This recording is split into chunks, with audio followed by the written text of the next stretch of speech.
Welcome to this class on methods of economic analysis, other issues. So this is the last class of this course where we'll analyze some remaining issue about the economic analysis of projects, and where we look in particular at other supplementary indicators we can use along with the economic cost-benefit analysis and the value-added analysis.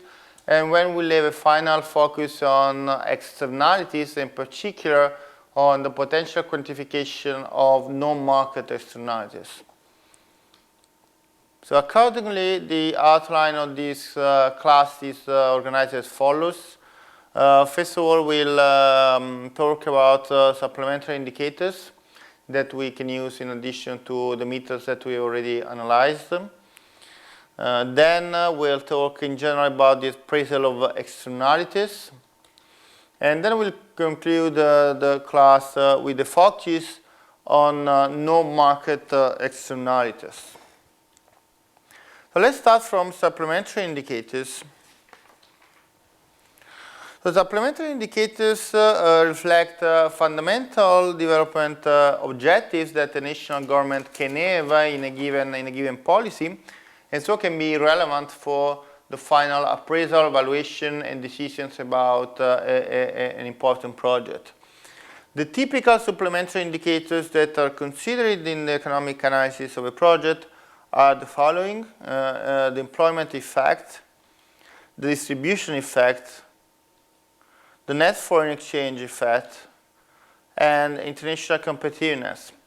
So now these indicators could be analyzed separately, so each of these indicators could be calculated or measured in some way and considered in a separate way within the broader context of the economic analysis of the project. Or they could be weighted to arrive at the synthetic indicators that expresses a final judgment about all of these effects. So now let's give a more specific look to each of these indicators and to the possible methods of calculation of a measure of the indicator. Let's start from the employment effect. So employment effect mainly refers to the jobs created for unit of investment. So this could be obtained by dividing the number of jobs that the project is expected to create by the total amount of investment required by this project. So this is saying to us basically how many jobs we create for any unit of currency, domestic currency spent in investment for this project. So this is very simple indicators and measure the potential job creation of a project. Then we have the distribution effect. So here we have always the same issue that is important. The analysis on the value added that we have seen in the previous classes was about the contribution of the project to the undifferentiated income, that is income generated by all the social groups, no matter who is benefiting more from them and no matter about the equity objectives. But distribution effect will be one of the main objects of the national plan we are considering, so the project could be relevant also in terms of distribution effect. So in case we have calculated the contribution of a project to the undifferentiated income, we could ask which social group are benefiting more from the project, and therefore we could analyze and calculate ratios for different groups. In particular, if we work on value added, the relevant groups are wage earners, so employees and workers, rent or interest earners, and profit earners, and the government. So these are the subjects that benefits from wages and social surplus. And what we could do, we could calculate ratios of the value added accruing to each of these social groups divided by the total value added created by the project. So this will give us an additional information about how the value added generated by a project is distributed among social groups. And so this could allow us to verify whether the distribution of the value added among social groups is consistent with national objectives. So for example, it could happen that you want to increase as a national goal consumption of wage earners, so you are mainly interested in the fact that the employees and workers get the highest part of the value add they created. So this could be easily determined by the calculation of a ratio between the value added accruing to wage earners and the total value added generated by a project. But you also may have an opposite objective, that is to have a higher social surplus in order to increase the savings. In this case, you would expect a higher ratio of value added accruing to profit or interest earners as compared to other social groups. So this effect is mainly related to distribution and not creation of value added. Then you have the net foreign exchange effect. This is an effect that is related to the generation of a flow of foreign exchange. So you are basically interested in the difference between the positive flows of foreign exchange and the negative flows of foreign exchange. And this could be, for example, the difference between the value of the exports generated by the project and the value of the imports required by the project. And this is an interesting indicator, above all in those countries that have problem with foreign reserves. The fact that you are creating more foreign exchange than the one that you are employing can be an important indicator that could be evaluated by the decision maker before deciding about the project. And finally, we have an indicator of international competitiveness. This is again indicators about how much foreign exchange is generated for any unit of domestic resource employed. So again, the first part of the indicators, the indicator will be the net foreign exchange flow, again given by the difference between the positive flow of foreign exchange minus the negative flow of foreign exchange. And this is the net foreign exchange creation. And then you want to understand how much net foreign exchange you're generating for each unit of domestic resources that you're investing in the project. So you could have an indicator, for example, calculated as a ratio between the present value of net foreign exchange and the present value of the domestic resources that are employed. And this is an indicator of how the project increases the international competitiveness of the country in terms of ability to generate foreign exchange for any given unit of domestic resources that are employed. So all these indicators could be considered at the same time, or some of these indicators could be chosen for particular projects that are characterized by specific objectives, or as I was saying before, you could weight all the indicators in order to get the synthetic indicators reflecting the overall contribution of the project for these four effects. But the important message from this slide is that there could be other supplementary indicators that complement the existing analysis that you have already performed, for example, in value added, and could be other important and relevant information for the decision maker in order to make the appropriate decision about the project that is under evaluation. So now the second issue of this class is the appraisal of externalities. So externalities are a subject that we have already dealt with, that we have analyzed in the previous classes, and are very important for at least two reasons. First of all, because they create a difference, they represent one of the main differences between the project view and the economic view, and so they can really change the valuation in the case of the government decision maker. And the second, because externalities can distort the market price structure, so making market prices ineffective for the valuation, and so they can require the determination of shadow or accounting prices in substitution of market prices. Externalities are defined in this way because they are external in the strict sense to the project, because they are impacts that the project is on the system, economic and social system as a whole, but that do not affect the financial flows generated by the project. So they are external in the sense that do not change the commercial profitability of the project for the investors, and therefore they are not considered in the valuation of the project. And in fact, when we have dealt with the problem of financial valuation of a project in the first part of this course, we have never included externalities in the evaluation of the cash flows. Instead, they are relevant for the government or regional, for the national or regional government, because having an impact on the economic system as a whole or the social system as a whole, they are relevant for decision making in the broader economic perspective. So it's something we should account for in our analysis. Now, what we'll see in this class is that some of these externalities are properly definable as market externalities, in the sense that they have an immediate market consequence that is measurable at market prices. In this case, the externalities can be easily included in the calculation of the economic costs and benefits, or in the calculation of the value added. But however, there are no market externalities that have not a market value attached, and in this case,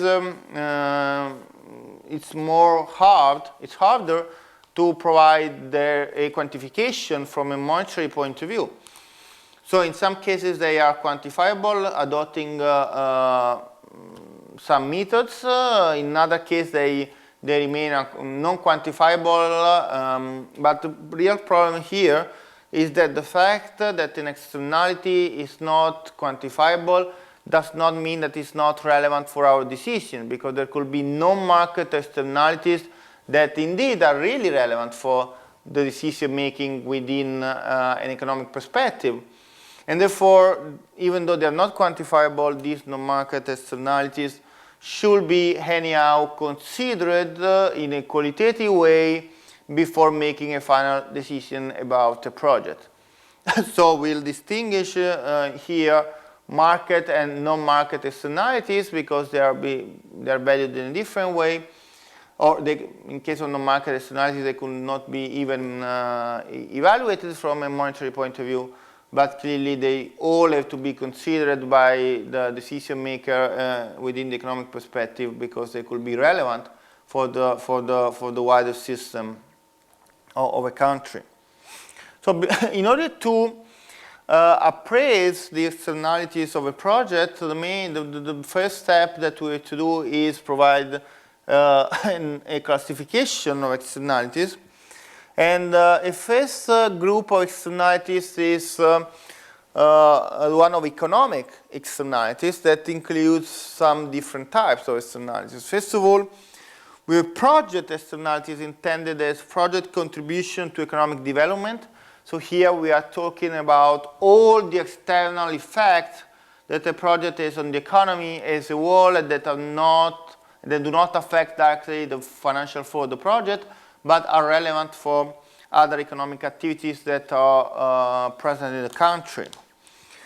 Then we have the upstream and downstream externalities that we have discussed in a previous class, so that I recall briefly.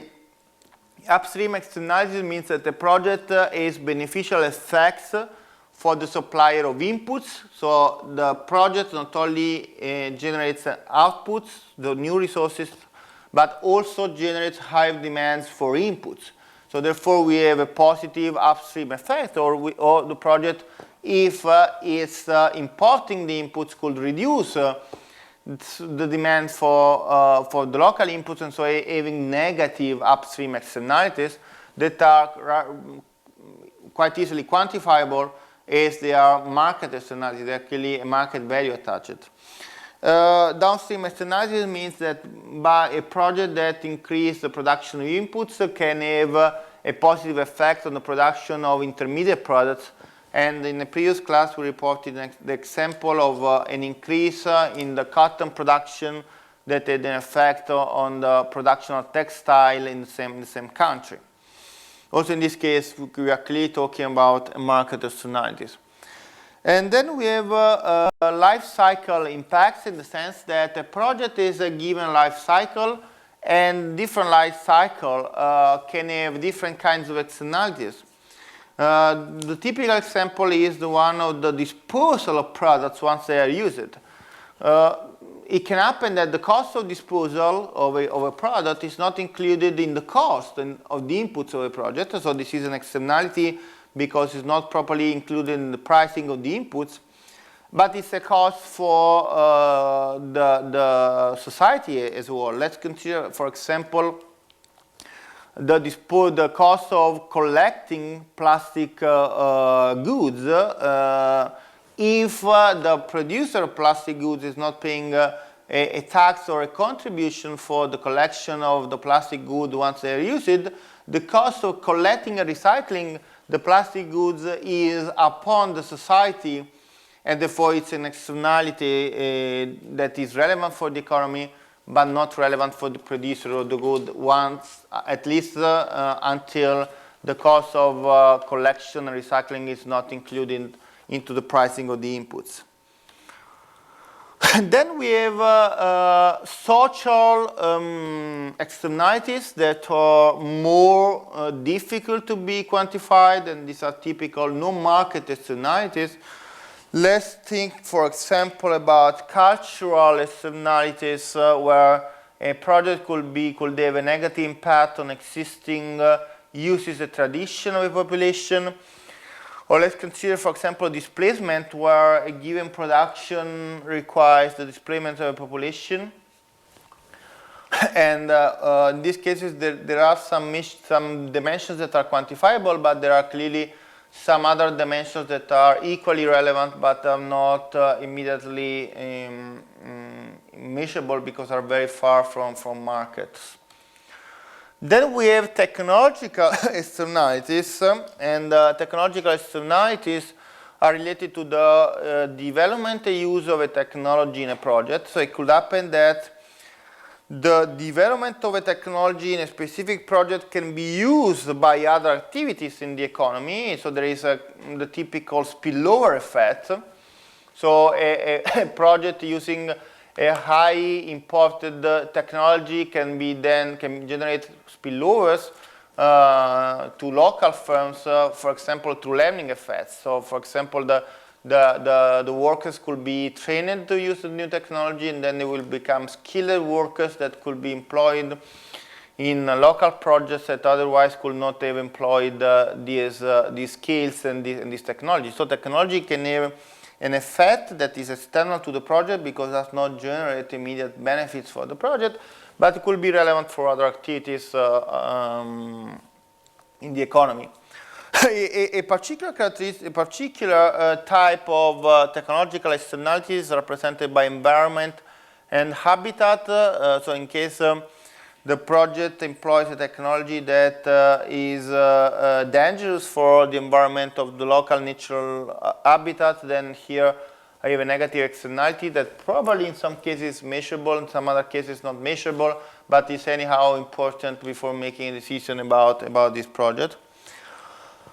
And finally, we can group these externalities in what we have defined as market and non-market externalities. Market externalities have an immediate market consequence, so I can attach a market value to these externalities. Non-market externalities instead have not immediate market consequences and therefore are not immediately measurable. So just to provide a couple of examples, then we'll develop more this aspect. In the case of market externalities, let's assume that we are clearing an area where we have a forest. The market dimension of this externality will be the fact that there is an impact on the sustainable yield of the forest. So the production, in terms of production of wood, I could have an immediate market consequence. In the case of non-market externalities, instead, I could have some dimensions that could be quantifiable, even though there is not an immediate market consequence. Let's look, for example, cultural. Let's assume that I'm destroying an historical site, and anyhow I'm ruining an historical site. The loss of the cultural value, the loss of the cultural value of the historical site is not measurable, but I could directly measure the quantitative effects by looking at the lower income from tourism in that particular area. By considering externalities into the assessment of a project, I'm basically broadening my view of the project, and so externalities represent one of the main difference between the commercial domain of a project and the economic domain of a project, where the inner circle represents the commercial domain that is the object of financial analysis. So until we have analyzed just financial consequences for private investors of the project, we were in this inner circle and we were just looking at the commercial effects that the project had for private investors. But when we analyze what is called the project external domain, that is the outer circle, the one in light blue, by including social externalities, economic externalities, and technology externalities, we are having a broader and economic view of the project, where we are accounting for all the effects that the project has for the economy as a whole.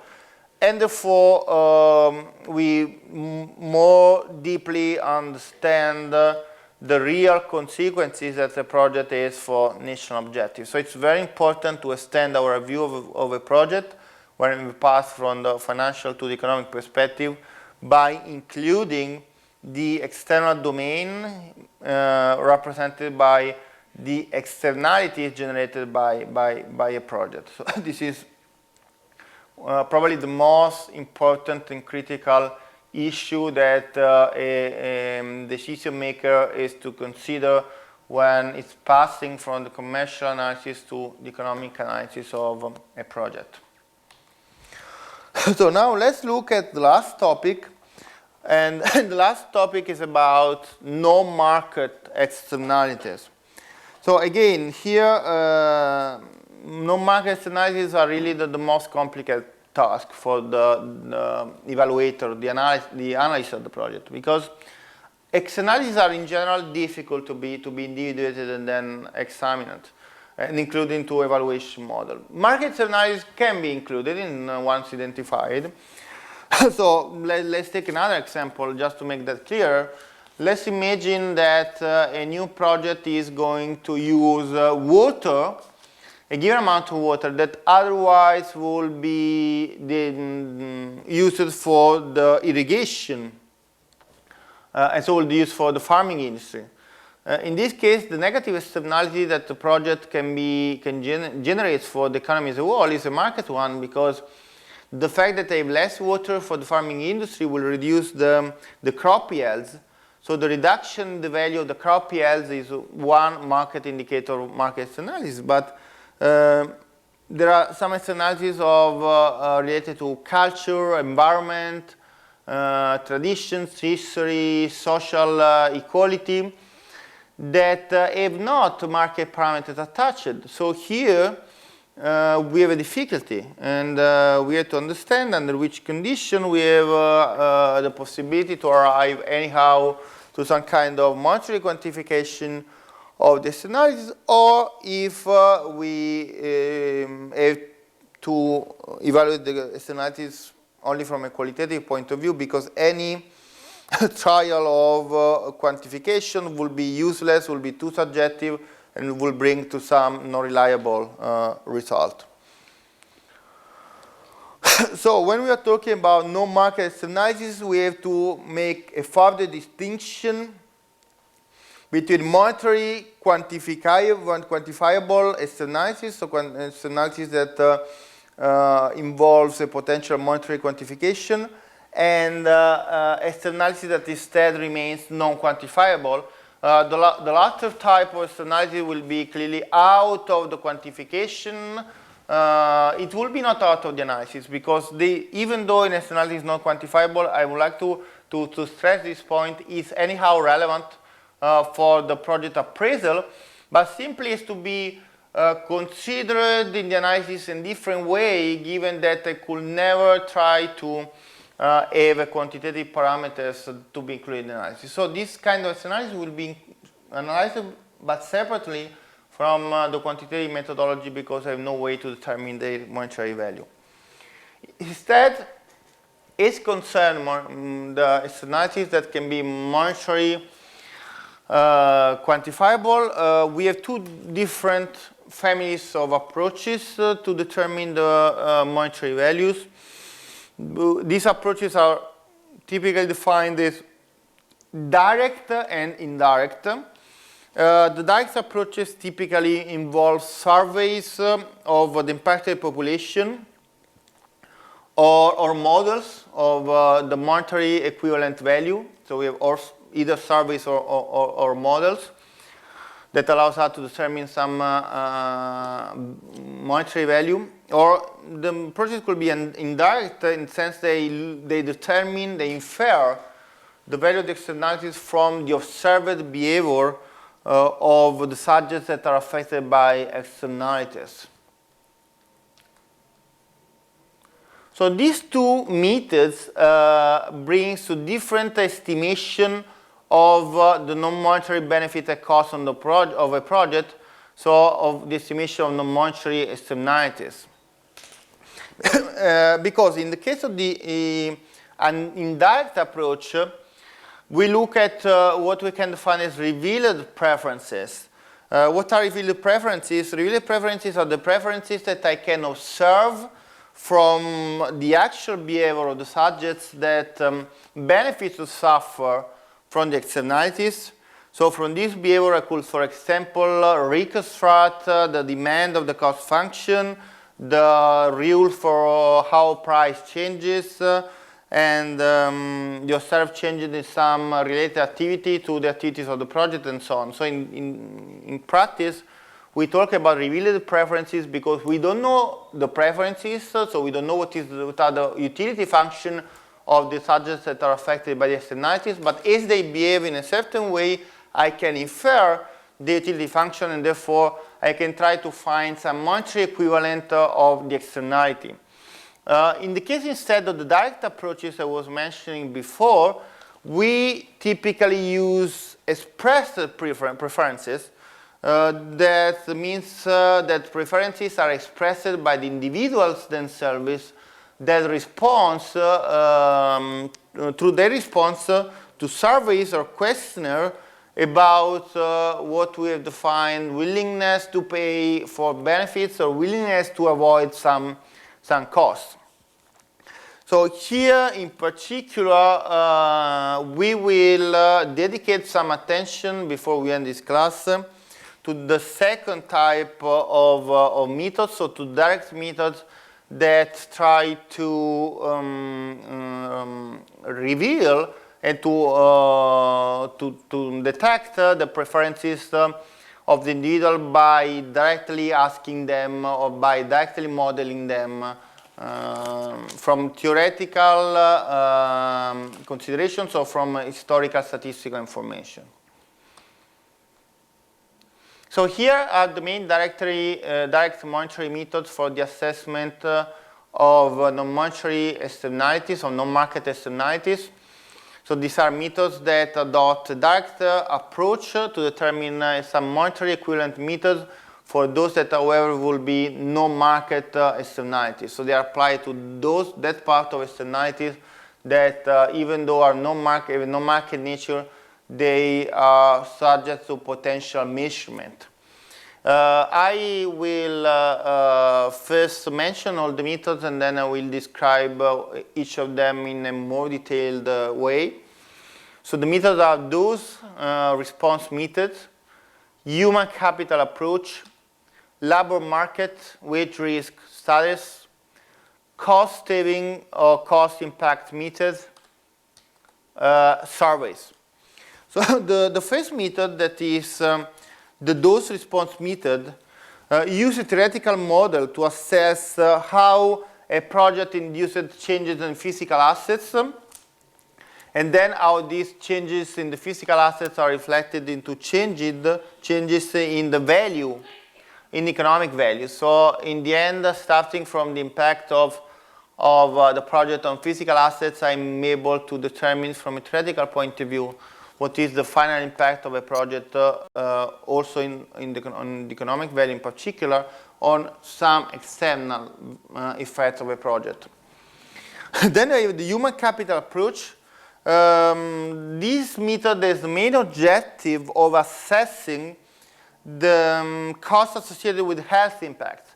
So one of the typical externalities of a project that have no market nature are those externalities related to improvement or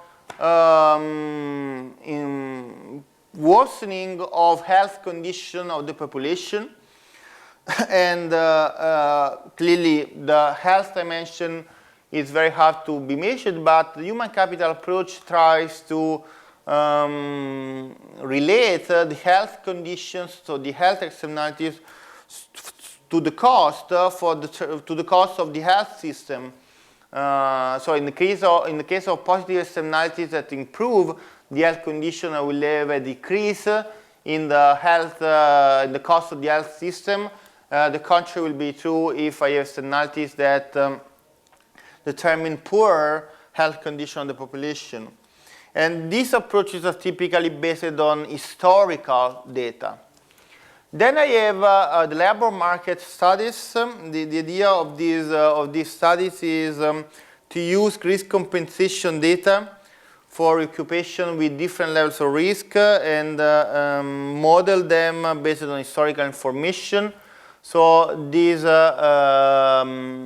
approach tries to measure the externalities generated by the labor market aspects of the project, and again, it uses some historical information. The cost saving or cost impact method instead try to assess changes in the household expenditures and production cost that the project is generating for other industries. So here again, through a theoretical model or direct questions, I can try to understand whether the production cost of other industry are affected by the project of this industry, of this particular project. And finally, I have the general methods of surveys.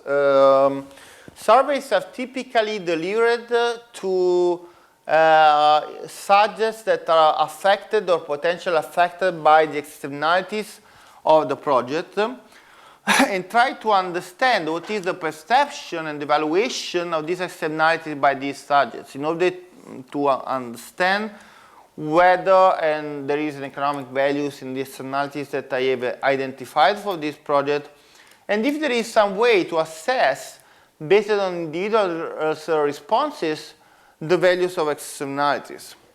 The surveys can be realized in several different ways, so there are several different approaches and methods. Here I will mention the three most important methods for conducting surveys to measure the monetary value of externalities. These methods are the petition method, the contingent ranking method, and the contingent evaluation method. And as we discussed in a moment, the three methods, even though they all involve a survey that is delivered to individuals, are based on a different logic. So the petition method works in this way. People are asked whether they agree to sign a petition calling for action on the government side in relation to a specific aspect of the project, in particular to some externality that is considered relevant. So this is a first way to assess whether the individuals are concerned about the externalities and whether they are concerned enough to sign a petition. This is an implicit estimation of the monetary value that these externalities implies for the individuals that is going to answer the survey. So this is a simulation of a petition with specific reference to a given potential action of the government on a specific externalities of the project itself.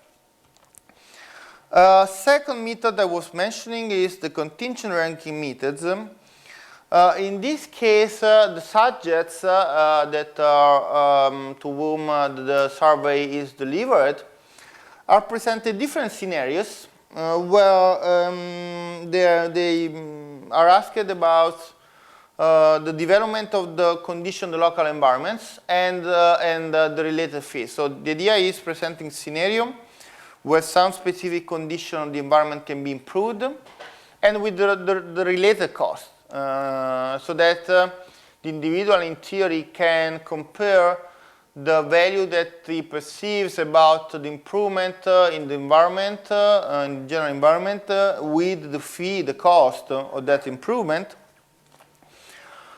And then the subject is asked to rank the different scenarios based on his preferences. So he has to look at the scenarios, look at the improvements, look at the cost of that improvement, and then rank them based on his preferences on the action that should be taken. Clearly, these improvements refer to some critical externality that has been individuated in the project that is under scrutiny, and therefore the rating of the scenarios by the individuals is a way to model their utility function and their preference structure with respect to the externalities that are presented in each of these scenarios. So by doing that, as an evaluator, I can look at the ranking methods that have, the ranking that have been provided by the different respondents to the survey. Based on that, build an aggregated utility function about the different externalities, and based on the utility function, try to derive a monetary value for each of the externalities that have been considered in the survey and in each of the scenarios that have been presented to the respondents. Finally, I was mentioning the contingent valuation methods. The contingent valuation methods are very similar to the contingent ranking methods, but here, differently from the previous methods, the respondents are not asked to provide a ranking of the different improvements, but they are presented with benefits and costs that, by the way, represent the externalities of the project. And they're asked what is their willingness to pay for benefits and what is their willingness to avoid cost. And in this way, I get a direct measure of the economic value perceived by the respondents with respect to the positive and negative externalities of a project. So using the responses of the people that participated in the survey, I can attach a monetary value to positive and negative externalities. So at this point, this class has ended, and we reached the end of this course, where we have analyzed different topics and methods in the financial evaluation of a project for the commercial profitability in the perspective of the private investor, and where in the second part we have analyzed instead the economic value of the project for the goals of the national or regional governments. We have explained the difference between the financial and economic analysis. We explain how they respond to different objectives and different views of and different goals of the subjects that are involved in the decision. We have also looked at the main methods that are applied in both cases. So we have looked at the net present value method in the case of financial analysis, and we have looked at the economic cost benefit analysis and the value added analysis in the case of economic analysis. I hope, therefore, that this course has provided you with new tools and methods and understandings of process of analyzing, evaluating a process, and this provides you with new tools for making decisions about projects, either as investor or national decision makers. So again, I thank you for the attention for the world course, and I remind you that for any additional material that you should need about this class and all the previous class, you can refer to the course website. So again, thank you for your attention.